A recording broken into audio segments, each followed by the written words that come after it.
Welcome back, guys. A couple of videos ago, I had been asked by several people if I would mind showing some of the paint tricks or steps that I do. And I don't mind doing that. I'll show you guys some stuff. Right now I've got this John Masmanian Willys gasser body, and I've already painted this thing silver with a metal flake base and then a coat of urethane clear over the top of it, and I've sanded it since. And I started doing a simple tape layoff, and what I'm going to be doing is I'm going to paint this panel in here and then these panels here, and then I've got a panel running over the roof under the hood, and we're going to paint that, and I'm going to show you as I paint it.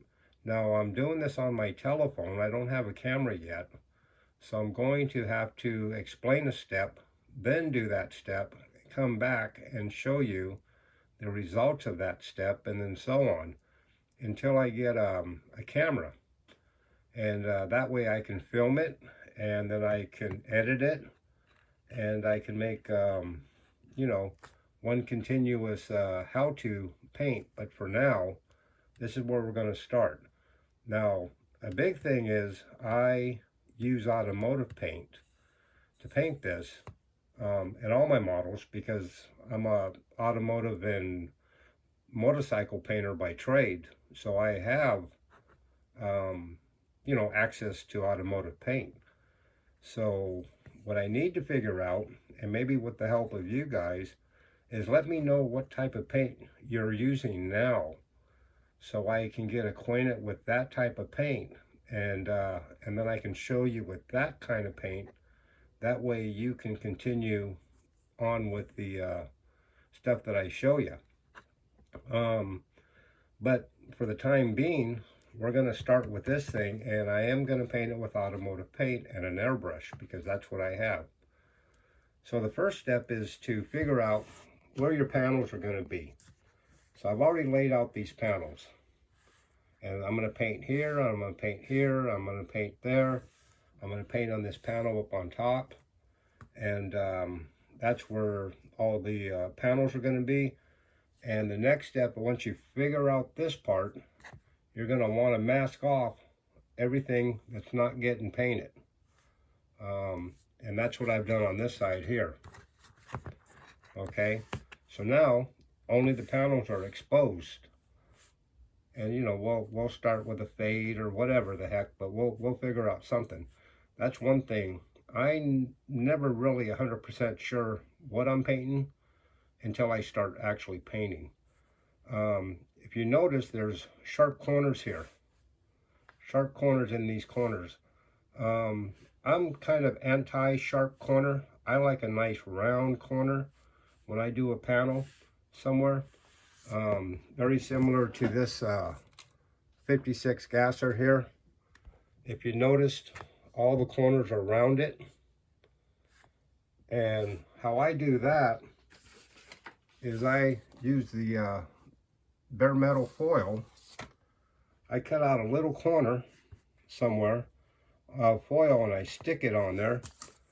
Then I use a swivel blade and I cut that corner out, and that leaves that corner exposed, and then the very sharp part of it is masked off with the foil. I'm going to go ahead and cut out some corners, cut some out, and then show you exactly what I mean.